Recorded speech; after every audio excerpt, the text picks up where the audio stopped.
सभी को नमस्कार मित्रों। भटनेर आईएएस की यूट्यूब क्लासेस में आप सभी का हार्दिक स्वागत है। मैं गुरमीत सिंह और आज हम बात करने जा रहे हैं लोकपाल यानी कि ओम्बुड्समैन के बारे में। तो शुरू करते हैं मित्रों। लोकपाल बड़ा ही इंटरेस्टिंग मुद्दा है और बड़ा ही इम्पोर्टेंट मुद्दा है एग्ज़ाम के पॉइंट ऑफ व्यू से। शुरू करते हैं ओम्बुड्समैन लोकपाल। इस लेसन में आगे बढ़ने से पहले इंडियन पॉलिटी कोर्स के बारे में एक महत्वपूर्ण जानकारी दोस्तों। दरअसल इस कोर्स को हम लोग ऑलरेडी कंप्लीट कर चुके हैं हमारी एंड्रॉयड ऐप पर। हमारी एंड्रॉयड ऐप पर इंडियन पॉलिटी का कंप्लीट कोर्स ऑलरेडी मौजूद है और इस कोर्स के तहत हमने 100 से ज़्यादा वीडियोस बनाए हैं। साथ ही इन वीडियोस के पीडीएफ्स भी आप लोगों को मिल जाने वाले हैं। इसके अलावा दोस्तों आपको इंडियन पॉलिटी के 1 ईयर के करंट अफेयर्स भी मिलने वाले हैं हमारी ऐप के ऊपर। तो ये जो कोर्स है अपने आप में कंप्लीट हो जाता है आईएएस प्रीलिम्स एग्जाम के लिए इंडियन पॉलिटी का। ठीक है, तो अगर आप लोग इंडियन पॉलिटी को फटाफट कंप्लीट करना चाहते हैं, अभी तो आप यूट्यूब पर देख रहे हैं, लेकिन अगर आप चाहते हैं कि आप सभी लेसन्स पूरा कंटेंट आपको एक साथ मिल जाए तो आप हमारी एंड्रॉयड ऐप को डाउनलोड कीजिए। आपको हमारी ऐप पर यह कोर्स मिल जाएगा। ये हमारी एंड्रॉयड ऐप का डेस्कटॉप वर्जन है दोस्तों। अगर आप लोग चाहते हैं कि आप हमारे लेसन्स को लैपटॉप में देखें या फिर आप डेस्कटॉप में अपने पर्सनल कंप्यूटर में देखें तो आप लोग bhatnerias.com पर जा सकते हैं और इसके जरिए भी आप लोग हमारे कोर्सेज को एक्सेस कर सकते हैं। जिस तरह से ये इंडियन पॉलिटी का पूरा कोर्स आपको यहाँ नजर आ रहा है, सीसेट 2021 का कोर्स नजर आ रहा है, एनवायरनमेंट एंड इकोलॉजी का कोर्स नजर आ रहा है, तो तमाम कोर्सेज यहाँ पर मौजूद हैं। हमारे कोर्सेज की खासियत ये है कि ये सभी कोर्सेज पूरी तरह से अफोर्डेबल हैं और क्वालिटी के साथ कोई भी कॉम्प्रोमाइज नहीं किया गया है दोस्तों। इनकी कीमत ऐसी है कि एक किताब से भी कम पैसे देकर आप इन कोर्सेज को खरीद सकते हैं। पूरे 1 साल की आपको वैलिडिटी मिल जाती है। यहां पर आप इंडियन पॉलिटी कोर्स की एक झलक भी देख सकते हैं दोस्तों। आपके सामने है 104 वीडियोज अभी इसके अंदर मौजूद हैं और 2 या 3 वीडियोस ही आनी इस कोर्स में बाकी है, तो जल्दी ही अपलोड हो जाएंगी। और देखिए 75 पीडीएफ भी इसके तहत अपलोड किए जा चुके हैं। तो जो भी थोड़े बहुत पीडीएफ बचे हैं वो भी बहुत जल्दी थोड़े दिनों के अंदर ही कंप्लीट कर दिए जाएंगे। तो अपने आप में ये कोर्स मुकम्मल है दोस्तों। वीडियोस तो आप लोग पूरी मानिए। देखिए किस तरह से हमने कवर किया है। यहां पर ये देखिए चैप्टर, देखिए हिस्टोरिकल बैकग्राउंड का जो चैप्टर बना हुआ है, इस चैप्टर के अंदर आप जाएंगे तो आपको 2 वीडियोस मिलेंगी और 2 ही पीडीएफ फाइल्स मिलेंगी। इसी तरह से आप मेकिंग ऑफ द कॉन्स्टिट्यूशन में जाएंगे तो 6 वीडियोस मिलेंगी और 6 इनकी फाइल्स मिलेंगी।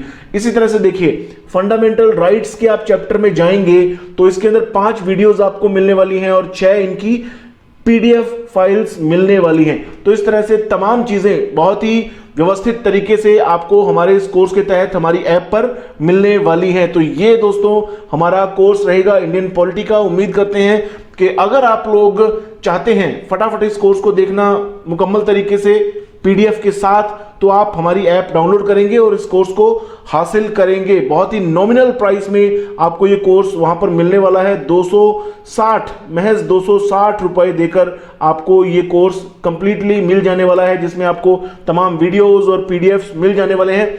इस कोर्स की एक और खास बात देखिए दोस्तों, जैसा कि मैंने आपको बताया कि आईएएस प्रीलिम्स एग्जाम को ध्यान में रखते हुए इंडियन पॉलिटी का ये कोर्स आप लोगों के लिए बहुत फायदेमंद रहने वाला है। यहां पर देखिए आईएएस प्रीलिम्स एग्जाम्स के जो भी प्रीवियस पेपर्स हुए हैं उनमें इंडियन पॉलिटी के जो भी क्वेश्चंस आए हैं ज्यादातर हमने कवर किए हैं। खास तौर पर पिछले 17 सालों के प्रीवियस 17 ईयर्स के जो भी एमसीक्यूज रहे हैं इंडियन पॉलिटी विषय के, वो हमने कवर किए हैं। 2004 से लेकर आईएएस प्रीलिम्स 2020 तक के सभी प्रीवियस ईयर्स एमसीक्यूज कवर किए गए हैं इंडियन पॉलिटी के। तो ये कोर्स आप लोगों के बहुत ज्यादा काम में आने वाला है, आपको बहुत ज्यादा फायदा पहुंचाने वाला है। तो फटाफट हमारी Android app Bhatner IAS download कीजिए और एक्सप्लोर कीजिए हमारे तमाम कोर्सेज को।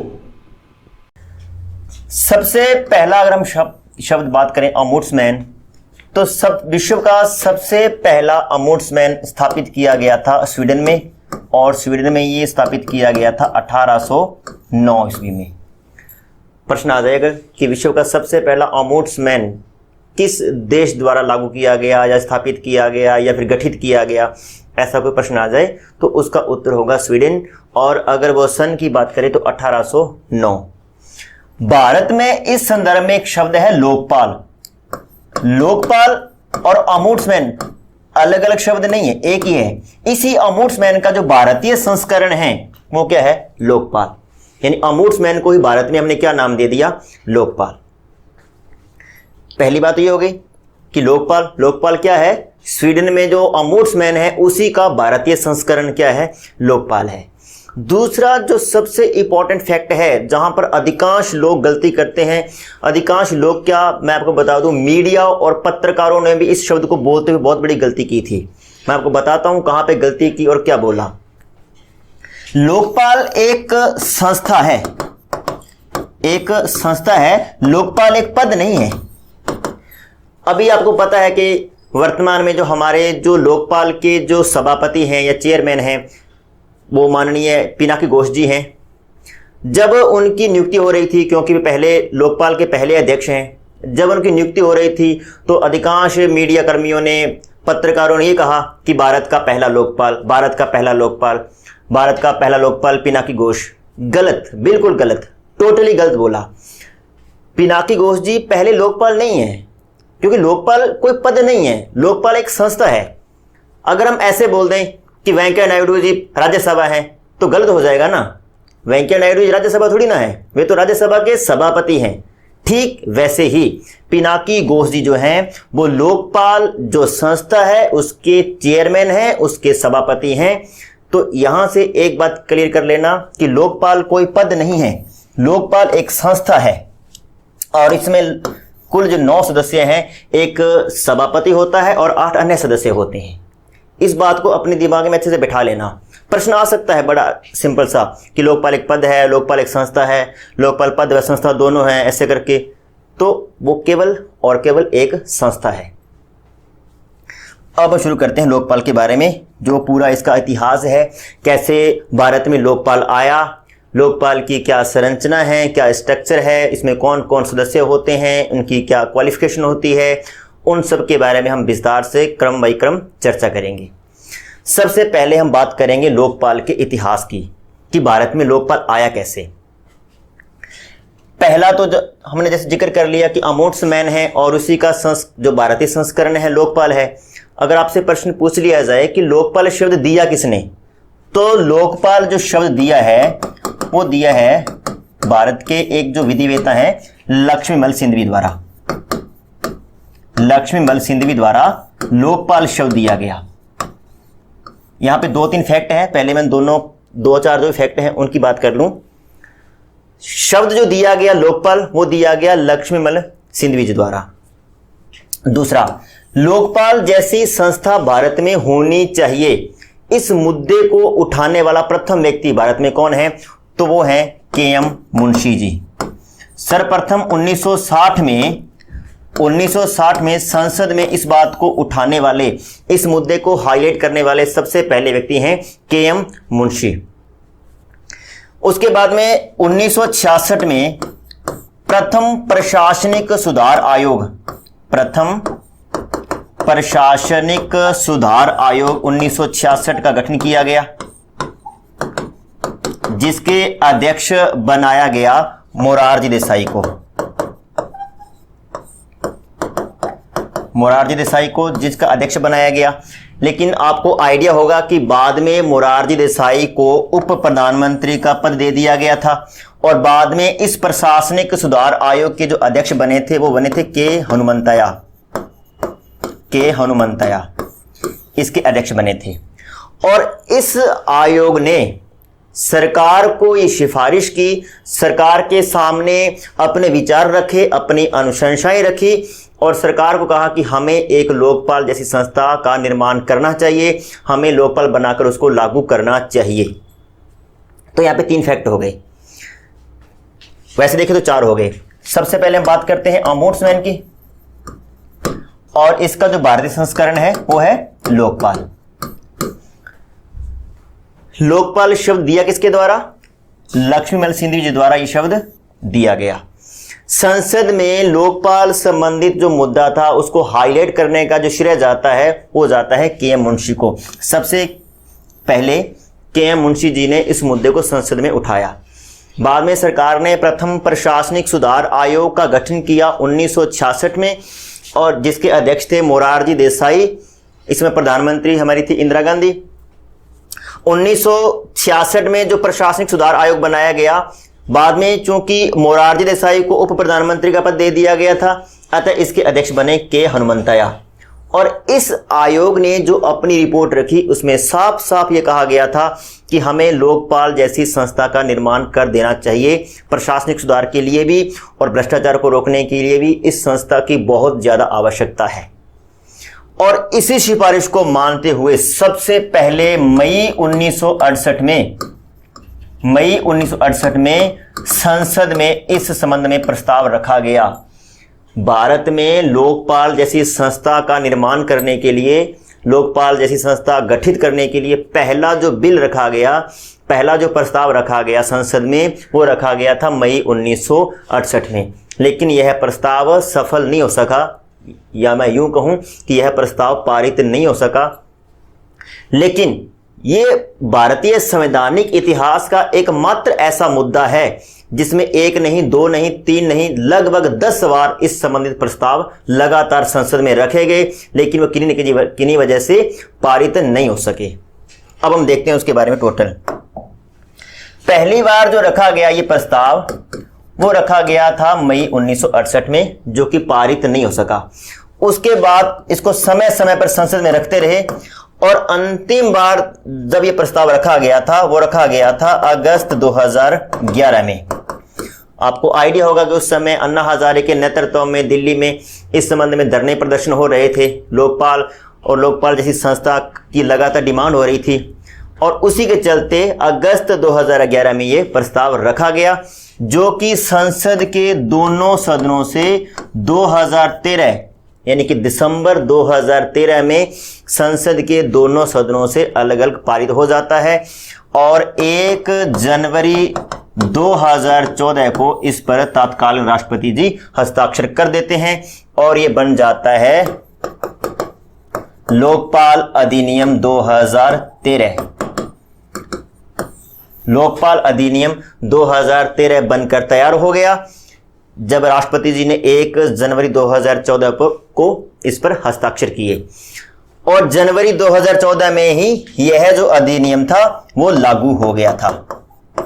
लेकिन जनवरी 2014 से लेकर 2019 तक, मार्च 2019 तक इस संस्था के संदर्भ में किसी भी पद पर किसी भी व्यक्ति को नियुक्त नहीं किया गया। यानी यह अधिनियम लागू तो हो गया था, लेकिन इससे संबंधित जो लोकपाल के अध्यक्ष हैं, सदस्य हैं, उनकी नियुक्ति नहीं हो पाई। और मार्च 2019 में इस संबंध में जो लोकपाल के पहले अध्यक्ष हैं या सभापति हैं या चेयरमैन कह देते हैं, वो बनाए गए पिनाकी घोष जी को।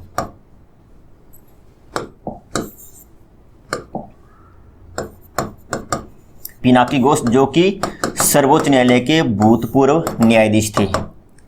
तो पिनाकी घोष जी लोकपाल के अध्यक्ष या सभापति बनने वाले पहले व्यक्ति हैं। तो इस तरीके से ये लोकपाल जो संस्था है वो अस्तित्व में आई।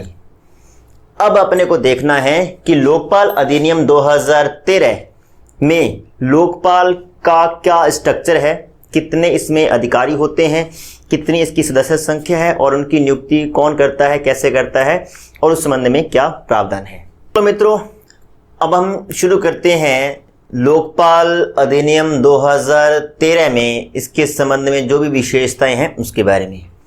तो सबसे पहले जैसे मैंने आपको बताया कि हम पद की बात करते होते हैं, फिर उसके बाद हम क्वालिफिकेशन, फिर नियुक्ति, फिर उसके ऑथ, और उसके बाद में टेन्योर, ये सब हम पढ़ते हैं, हटाने की प्रक्रिया, और फिर उसके बाद में रिजाइन, और उसके बाद में जो भी इससे कार्य, उस पद से संबंधित जो भी फंक्शंस हैं, जो भी कार्य हैं, उसके बारे में पढ़ते होते हैं। तो देखिए, लोकपाल अधिनियम 2013 में ये कहा गया कि लोकपाल में एक तो सभापति होगा, जिसको आप चेयरपर्सन कह सकते हैं। देखिए, एक तो सभापति होगा, और इसके अलावा 8 अन्य सदस्य होंगे, जिसको हम 4+4 में बांटेंगे। देखिए एक तो सभापति हो गया और 4+4 ये हो गया, यानी कुल सदस्यों की संख्या कितनी है? 9। इसको हम 1+8 लिख सकते हैं या 1+4+4 लिख सकते हैं, एक ही बात है। अगर आपसे देखिए प्रश्न की कई बार क्या होती है कि जो स्टेटमेंट होती है उसमें आपको उलझा दिया जाता है। प्रश्न पूछ लिया जाए कि लोकपाल अधिनियम 2013 के तहत सभापति सहित लोकपाल में कुल सदस्य कितने होते हैं? सभापति सहित पूछ रहा है तो कुल सदस्य कितने हो जाएंगे? 9।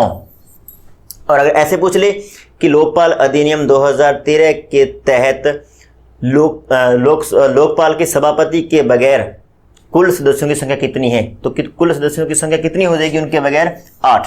तो ये भी थोड़ा कंफ्यूजन रहता है क्योंकि वहां पे 8 और 9 दोनों ही ऑप्शन आएंगे, तो थोड़ा सा इस चीज को देख लेना। तो देखिए 4 सदस्य हैं और 4 ही सदस्य हैं, यानी कि टोटल कितने सदस्य हैं? टोटल सदस्यों की संख्या है 8 और एक हो जाएगा सभापति 9। तो अब अपने को देखना है इस पद से संबंधित योग्यताएं। तो ये जो 4 सदस्य हैं इनकी योग्यता क्या है और ये जो 4 सदस्य हैं इनकी योग्यता क्या है, उनको देखने से पहले हम ये देखेंगे कि सभापति की योग्यता क्या है, चेयरपर्सन ऑफ लोकपाल की क्वालिफिकेशंस क्या है, उसके बारे में भी अपने को देखना है मित्रों। तो सबसे पहले हम देखेंगे सभापति की योग्यताएं। तो देखिए सभापति के बारे में लिखा गया है कि वह भारत का मुख्य न्यायाधीश हो, चीफ जज ऑफ इंडिया या तो हो या फिर वो रह चुका हो, या तो हो या फिर रह चुका हो, यानी या तो वर्तमान में प्रेजेंट टाइम में वह चीफ जज ऑफ इंडिया हो या फिर कभी भूतपूर्व चीफ जज ऑफ इंडिया हो, या फिर अगर ये नहीं है तो सुप्रीम कोर्ट का कोई भी अन्य न्यायाधीश हो या फिर रह चुका हो। अब देखिए इन दोनों बातों से क्या कुछ निकल के सामने आ रहा है कि सुप्रीम कोर्ट का न्यायाधीश चाहे वो आम न्यायाधीश है चाहे मुख्य न्यायाधीश है, या तो हो या रह चुका हो। यानी कि कहने का मतलब है कि अगर न्यायाधीश है तो उसका संबंध सुप्रीम कोर्ट से ही होना चाहिए, हाई कोर्ट इसमें नहीं आएगा। या फिर अगर ऐसा भी हमें व्यक्ति नहीं मिल रहा तो कोई विधिवेत्ता हो, मान लेते हैं वो कि सुप्रीम कोर्ट का वो न्यायाधीश नहीं है तो कोई विधिवेत्ता हो और उसको लगभग 25 वर्षों का पद का अनुभव हो।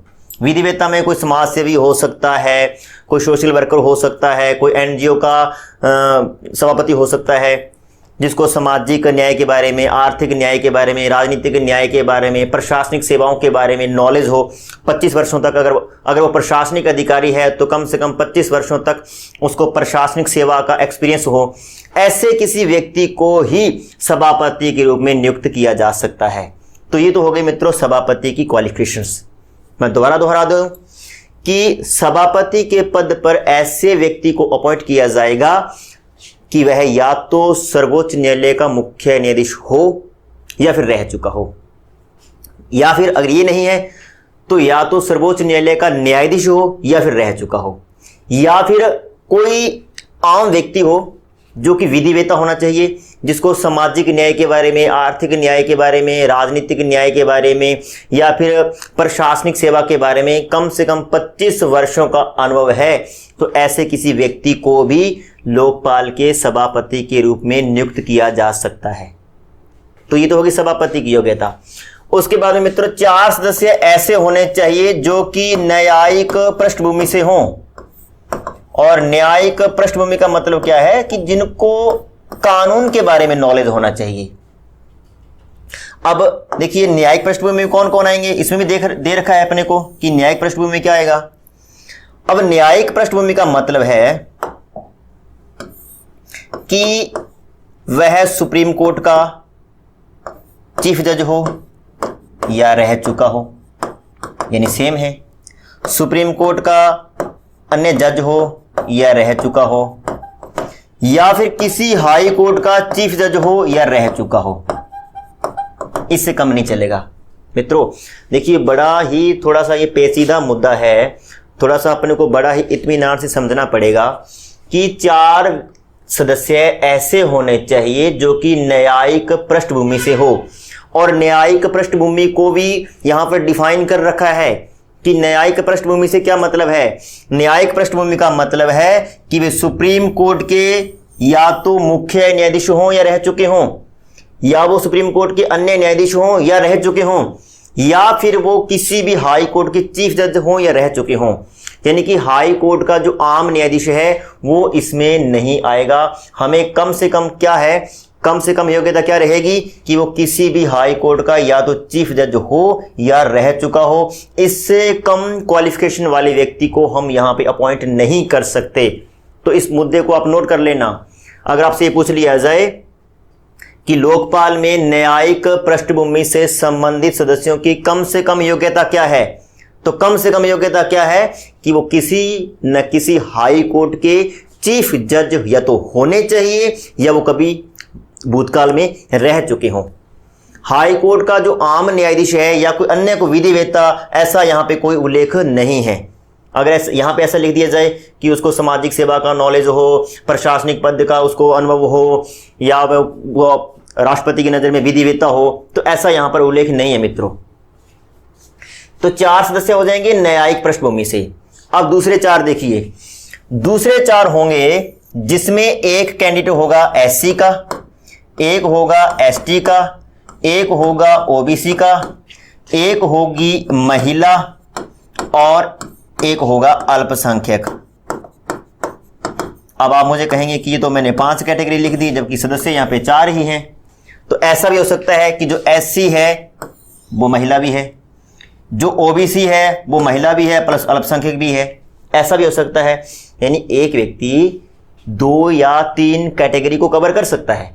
महिला है प्लस में एससी है, या महिला है प्लस में ओबीसी है प्लस में अल्पसंख्यक है, तो उसने 3 कैटेगरी को कवर कर लिया, ऐसा हो सकता है। यानी जब हमसे पूछा जाए कि भाई महिला कौन है तो वो है, एससी कौन है तो वो है, हमें इन 5 कैटेगरी के सदस्य लोकपाल में चाहिए ही चाहिए। ऐसा लोकपाल अधिनियम 2013 में साफ साफ शब्दों में लिखा गया है। ये हो गई मित्रों इन सभी की योग्यताएं, क्वालिफिकेशंस। अब हम देखेंगे कि इनकी नियुक्ति कौन करता है और उस संदर्भ में क्या प्रावधान है। तो शुरू करते हैं मित्रों नियुक्ति को। और नियुक्ति के बारे में अगर आपको थोड़ा सा आइडिया है, मैंने आपको ये पता नहीं कितनी बार बता दिया है कि जब भी नियुक्ति का प्रश्न आता है तो आपके दिमाग में सबसे पहले 2 ही नाम आने चाहिए, या तो राष्ट्रपति या राज्यपाल। अगर हम बात कर रहे हैं सेंटर के किसी पद की तो उत्तर राष्ट्रपति होगा, और अगर वो कोई स्टेट का कोई पद है, किसी राज्य का किसी कोई पद है, तो उत्तर होगा राज्यपाल। ये मैंने आपको बता रखा है। अब हम बात कर रहे हैं लोकपाल नामक संस्था की, और आपको आइडिया है कि लोकपाल केंद्र स्तर पर होता है, राज्य स्तर पर उसके समकक्ष जो संस्था है वो है लोकायुक्त। उसके बारे में हम बात करेंगे वीडियो के अंत में बिल्कुल। तो नियुक्ति कौन करेगा मित्रों? नियुक्ति करेगा राष्ट्रपति। इसमें तो कोई 2 राय नहीं है, नियुक्ति का प्रश्न आते गलत नहीं होना चाहिए।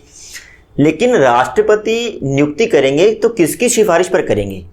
देखिए मित्रों, हमने पढ़ रखा है कि सीएजी की नियुक्ति, एजी की नियुक्ति सभी राज्यपाल, उपराज्यपाल, प्रशासक, आयुक्त, वित्त आयोग के अध्यक्ष, निर्वाचन आयोग, इन सब की नियुक्ति राष्ट्रपति मंत्रिपरिषद के परामर्श पर करता है। ये कॉमन सी बात है।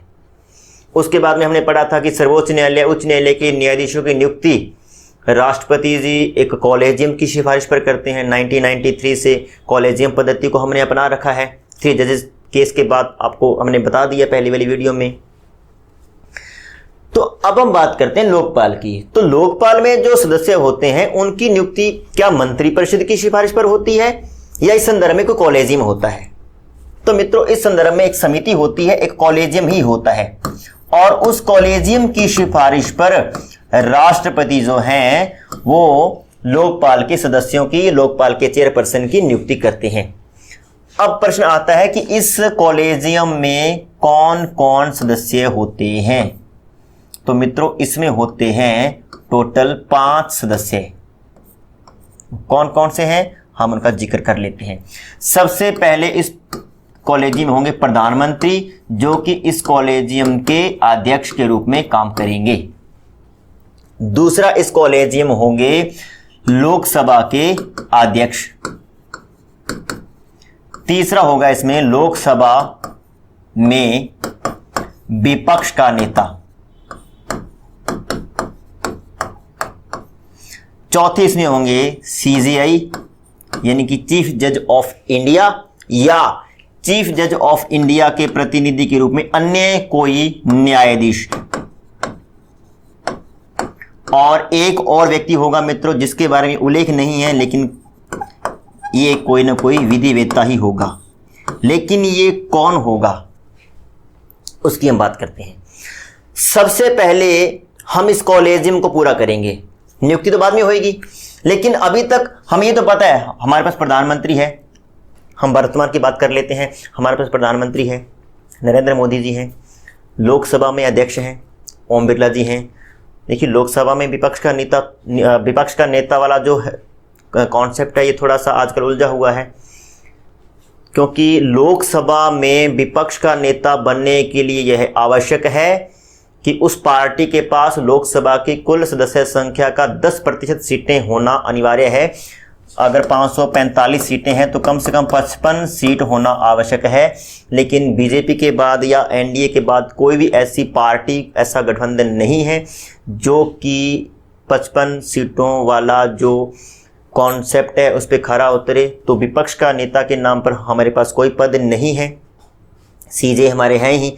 लेकिन ये विधिवेत्ता कौन होगा, हम इसके बारे में थोड़ा जिक्र कर लेते हैं। तो सबसे पहले ये जो 4 सदस्य हैं जिनके बारे में हमने बात की, सबसे पहले ये 4 सदस्य मिलकर इस विधिवेत्ता को चुनेंगे कि विधिवेत्ता कौन होना चाहिए। यानी पहले कॉलेजियम पूरा होगा, फिर ये कॉलेजियम जो होगा वो सिफारिश करेगा राष्ट्रपति को कि किस बंदे को लोकपाल के सभापति या सदस्यों के रूप में नियुक्त करना है।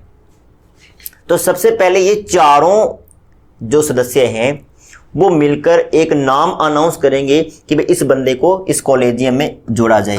तो राष्ट्रपति जी उस बंदे को, उस व्यक्ति को जो कि वो विधिवेत्ता है, उसको नियुक्ति कर देंगे। इस तरीके से ये कॉलेजियम पूरा हो गया है। अब ये जो कॉलेजियम है, या इसको हम सिलेक्शन कमेटी भी कह सकते हैं,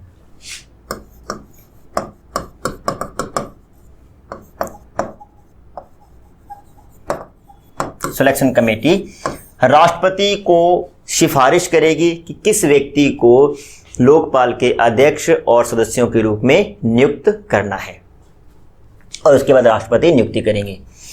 अब देखिए यहां पर प्रश्न आ सकता है, बड़ा ही इंपॉर्टेंट प्रश्न बनेगा। देखिए प्रश्न सुनिए, प्रश्न आ सकता है कि लोकपाल के सभापति की नियुक्ति होती है या किसके द्वारा होती है, ऐसा आ जाएगा। लोकपाल के सभापति की नियुक्ति किसके द्वारा होती है, और उसमें पहला ऑप्शन आएगा इस संदर्भ में एक कॉलेजियम है जिसके अध्यक्ष प्रधानमंत्री होते हैं। दूसरा आ जाएगा राष्ट्रपति। तीसरा आ जाएगा सर्वोच्च न्यायालय के मुख्य न्यायाधीश। चौथा आ जाएगा इनमें से कोई नहीं। तो पहला मैंने क्या बोला, बोले लिख दिएगा। देखिए नियुक्ति का प्रश्न है, सभापति की नियुक्ति, मैं यहाँ पे प्रश्न लिख देता हूँ, सभापति की नियुक्ति कौन करता है, ऐसा आ जाएगा। और पहला उसने ऑप्शन क्या दिया है कि एक कॉलेजियम द्वारा जो कि प्रधानमंत्री के नेतृत्व में चलता है, या मैं यूं कहूं, शब्दों को थोड़ा मैं आसान भाषा में समझा दूं, प्रधानमंत्री की अध्यक्षता में गठित एक कॉलेजियम द्वारा सभापति की नियुक्ति होती है। अगर ऐसा प्रश्न आ जाएगा तो मित्रों ये बिल्कुल गलत प्रश्न होगा, क्योंकि जब नियुक्ति का प्रश्न आएगा, मैंने आपको बता रखा है, तब उत्तर क्या होगा, राष्ट्रपति। प्रधानमंत्री की अध्यक्षता में गठित एक कॉलेजियम नियुक्ति नहीं करता है मित्रों, वो सिर्फ और सिर्फ सिफारिश कर सकता है कि किस व्यक्ति को सभापति या सदस्य के रूप में अपॉइंट करना है, नियुक्त करना है। तो शब्दों को थोड़ा समझिए, ऐसे प्रश्न अमूमन गलत होते हैं। प्रधानमंत्री की अध्यक्षता में गठित कॉलेजियम द्वारा सभापति की नियुक्ति नहीं होती है, नियुक्ति हमेशा राष्ट्रपति ही करेंगे। प्रधानमंत्री की अध्यक्षता में गठित कॉलेजियम केवल और केवल सिफारिश कर सकता है कि भाई किस बंदे को नियुक्त करना है या किसको नियुक्त नहीं करना। हालांकि आपको थोड़ा सा कॉन्सेप्ट और क्लियर कर दूं मैं, ये जो सिलेक्शन कमेटी है, इससे पहले एक रिसर्च कमेटी होती है, रिसर्च कमेटी। सबसे पहले रिसर्च कमेटी 20-30 ऐसे व्यक्तियों को चुनती है जो वास्तव में लोकपाल में सदस्य या सभापति बनने के लायक हैं। फिर उस 20-30 व्यक्तियों में से किसको फाइनली किसका नाम अनाउंस करना है, ये फिर वो करेगा कॉलेजियम या सिलेक्शन कमेटी। यानी सबसे पहले क्या होता है, रिसर्च कमेटी एक अध्ययन करेगी, एक विश्लेषण करेगी कि कौन से व्यक्ति को लोकपाल का सभापति या सदस्य के रूप में नियुक्त करना है। वो 20 या 30 या ऐसे कुछ बंदों का एक समूह इकट्ठा कर लेगी। फिर वो जो मैटर है वो जाएगा सिलेक्शन कमेटी के पास। फिर सिलेक्शन कमेटी उसमें से भी जो 2 या 4 जितने नियुक्त करने उनको निकालेगी और राष्ट्रपति को सिफारिश करेगी और राष्ट्रपति उस व्यक्ति को सभापति या सदस्य के रूप में नियुक्त करेगा। तो नियुक्ति हो गई मित्रों, हमने इनकी योग्यता देख ली, हमने इनकी नियुक्ति देख ली। शपथ पता ही राष्ट्रपति दिलाएंगे, हालांकि शपथ का ऐसा कुछ उल्लेख है ही नहीं यहां पर। उसके बाद में आता है मित्रों कार्यकाल, टेन्योर, कि इन सदस्यों का कार्यकाल कितना होता है। और जितने भी संस्थाएं, जितने भी पद हमने पढ़े हैं उनसे बिल्कुल हटकर, बिल्कुल अलग इनका कार्यकाल होता है मित्रों 5 वर्ष, या फिर सेवानिवृत्ति की आयु होती है 70 वर्ष। अब आप मुझसे पूछेंगे कि हमने 65 तक तो पढ़ा था, हमने पढ़ा था सर्वोच्च न्यायालय के न्यायाधीश 65 वर्ष की आयु तक अपना कार्य करते हैं। राज्य निर्वाचन आयोग के बारे में हमने पढ़ा था 5 वर्ष या 65 वर्ष की आयु तक अपना कार्य करते हैं। ये 70 वर्ष वाला कॉन्सेप्ट पहली बार सुन रहे हैं। तो देखिए मित्रों 70 वर्ष इसलिए रखा क्योंकि जो सुप्रीम कोर्ट के जो जज होते हैं वो 65 वर्ष के बाद सेवानिवृत्त हो जाते हैं, और हमें अध्यक्ष के रूप में, सभापति के रूप में ऐसा व्यक्ति चाहिए जो सुप्रीम कोर्ट का न्यायाधीश हो या रह चुका हो। अगर वो रह चुका है इसका मतलब वो 65 वर्ष की आयु तो ऑलरेडी पूरा कर चुका है। तो इससे 5 साल आगे हमने कितना कर दिया, 70 कर दिया, ताकि 5 साल का कार्यकाल भी हो जाए और 70 वर्ष की आयु तक। वर्तमान में जो हमारे चेयरपर्सन हैं माननीय पिनाकी घोष जी, वो 67 वर्ष की आयु में नियुक्त किए गए हैं। वे अधिकतम 3 वर्ष तक ही अपना कार्य कर सकेंगे, क्योंकि 67 से 3 जोड़ेंगे 70 हो जाएगा। 5 साल का कार्यकाल करने का मौका उनको नहीं मिलेगा। तो नियुक्ति की जो कार्यकाल है वो है 5 वर्ष या 70 वर्ष की आयु तक। और एक और बात, हमने देखिए राष्ट्रपति, उपराष्ट्रपति, राज्यपाल, प्रधानमंत्री, सांसद, विधायक के बारे में न्यूनतम आयु का जिक्र हमने किया था। न्यूनतम आयु किसी की 25 वर्ष, 30 वर्ष, 35 वर्ष हमने पढ़ा था। फिर हमने पढ़ा सुप्रीम कोर्ट, हाई कोर्ट, इनके बारे में हमने अधिकतम आयु का जिक्र किया था। लेकिन लोकपाल जो संस्था है इसमें जो व्यक्ति होते हैं उनके संदर्भ में न्यूनतम आयु का भी उल्लेख है और अधिकतम का भी।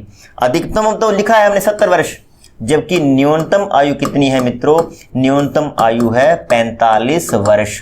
यानी 45 वर्ष से छोटा व्यक्ति लोकपाल के सदस्य के रूप में नियुक्त नहीं हो सकता और 70 वर्ष से अधिक वाला व्यक्ति नियुक्त नहीं हो सकता। तो दोनों ही बातें याद रखनी है, न्यूनतम आयु 45 वर्ष और अधिकतम आयु 70 वर्ष, कार्यकाल 5 वर्ष। अगला है मित्रों इनको हटाने की प्रक्रिया। इनको हटाया कैसे जाता है, तो हटाने में आपको बता दूं कि इनको हटाया जाता है राष्ट्रपति जी द्वारा, और राष्ट्रपति इनको हटाने से पहले सर्वोच्च न्यायालय से इस संदर्भ में जांच करवाते हैं, और सर्वोच्च न्यायालय से करवाई गई जांच के आधार पर ही इन व्यक्तियों को, इन सदस्यों को हटाया जाता है राष्ट्रपति द्वारा। तो ये तो हो गया इसका पूरा स्ट्रक्चर। हमने पद का उल्लेख कर लिया, इनकी क्वालिफिकेशंस क्या है, टेन्योर, ओथ, इनका रिजाइन, सब कुछ हमने देख लिया। अब हमें देखना है कि लोकपाल की शक्तियां क्या है, लोकपाल के कार्य क्या है, या फिर लोकपाल के विशेषाधिकार क्या है, यानी लोकपाल करता क्या है फाइनली। तो लोकपाल करता है भ्रष्टाचार से संबंधित मामलों की जांच, उसकी सुनवाई। देखिए मित्रों, जो भी भ्रष्टाचार से संबंधित मामले हैं उनकी जांच करता है। तो अब प्रश्न आता है कि इनकी जांच के दायरे में कौन आता है, कौन नहीं आता। प्रश्न पूछ लिया जाए, जैसे मैं प्रश्न लिख लेता हूं कि लोकपाल के दायरे में निम्न में से कौन नहीं आता, यानी किस व्यक्ति से संबंधित, किस पद से संबंधित लोकपाल उसके भ्रष्टाचार की जांच नहीं कर सकता। ऑप्शन है प्रेसिडेंट, प्राइम मिनिस्टर, सांसद, सेंट्रल मिनिस्टर, ऐसे मान लेते हैं ऑप्शन आ गए हैं। तो किस पद से संबंधित भ्रष्टाचार की जांच नहीं हो सकती। तो इसका उत्तर क्या हो जाएगा? राष्ट्रपति। क्योंकि हमने 361 आर्टिकल 361 में पढ़ रखा है कि पद पर रहते हुए राष्ट्रपति के खिलाफ कोई भी अनुशासनात्मक कार्रवाई नहीं होगी, कोई भी क्रिमिनल, कोई भी सिविल मामला उनके खिलाफ नहीं चलाया जाएगा, कोई भी कोर्ट उनके खिलाफ गिरफ्तारी का वारंट जारी नहीं कर सकता। तो ये हमें पढ़ रखा है। तो इसलिए राष्ट्रपति को लोकपाल के दायरे से बाहर रखा गया है। लेकिन प्रधानमंत्री हैं, सांसद हैं, पूर्व प्रधानमंत्री हैं, पूर्व सांसद हैं, मिनिस्टर हैं, पूर्व मिनिस्टर हैं, ये सभी लोकपाल के दायरे में आते हैं। तो हम देखते हैं कि लोकपाल के दायरे में कौन कौन आता है मित्रों। देखिए, सबसे पहला है प्राइम मिनिस्टर। लेकिन प्राइम मिनिस्टर एक ऐसा पद है जो लोकपाल के दायरे में आता भी है और नहीं भी आता, दोनों ही बातें हैं। अगर आपसे इतना पूछा जाता है कि क्या प्रधानमंत्री लोकपाल के दायरे में आते हैं या नहीं आते हैं, तो उत्तर होगा आते हैं। लेकिन कुछ एक मुद्दे ऐसे हैं, देखिए, जैसे है इंटरनेशनल रिलेशंस, इंटरनेशनल रिलेशंस को लेकर, परमाणु ऊर्जा को लेकर, स्पेस प्रोग्राम यानी कि अंतरिक्ष अनुसंधान को लेकर,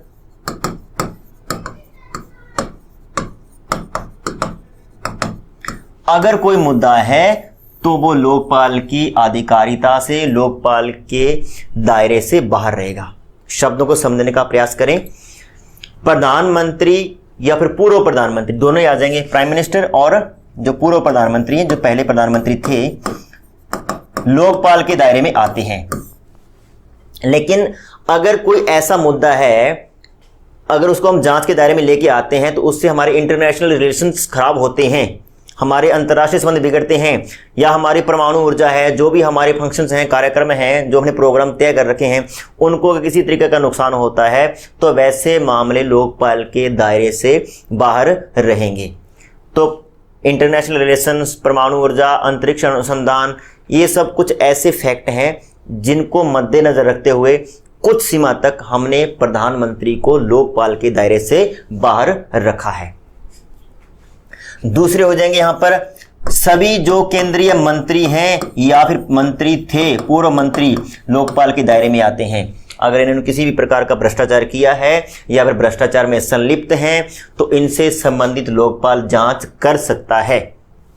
सभी मंत्री, पूर्व मंत्री, सभी सांसद, मेंबर ऑफ पार्लियामेंट या फिर पूर्व सांसद जो पहले मेंबर ऑफ पार्लियामेंट थे, वो भी लोकपाल के दायरे में आते हैं। सभी अखिल भारतीय सेवाओं के और केंद्रीय सेवाओं के जो भी अधिकारी हैं, यानी कि जो भी प्रशासनिक अधिकारी हैं, वे लोकपाल की अधिकारिता में आते हैं।